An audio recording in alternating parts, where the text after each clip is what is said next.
ಗಂಗಕ್ಕೆ ಈ ಕಡೆ ಬನ್ನಿ, ನಾನು ಬರುತ್ತಿಲ್ಲ, ಈ ಕಡೆ ಬನ್ನಿ. ಹಾಡು ಹೇಳೋದಲ್ವಾ?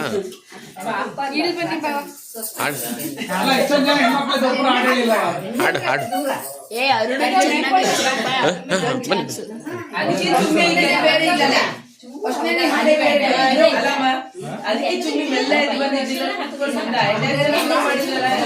ಏ ಅಮ್ಮನಟೆ ಜೂಮ್ ಮಾಡ್ತಿದ್ಯಲ್ಲೇ ಅದಿತಿ, ಎಲ್ರನ್ನೂ ತೋರಿಸ್ಬೇಕು.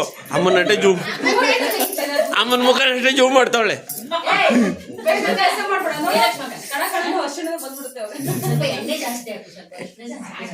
ಆಮೇಲೆ ಎಲ್ರು ಕೇಳ್ತಾರೆ ಬ್ಯೂಟಿ ಪಾರ್ಲರ್ ಕರ್ಕೊಂಡು ಹೋಗಿದ್ರಾ, ಯಾಕೆ ಮುಖಕ್ಕೆಲ್ಲ ಅಷ್ಟ ಹಚ್ಚಿದ್ದಾರೆ? ಅರ್ಶಿನ ಜಾಸ್ತಿ ಹಾಕೊಳ್ಳಿ, ಎಣ್ಣೆ ಚೂರು ಹಾಕಿರೋ ಅಷ್ಟ ಚಂದಾಗಿ ಹಾಕಿ.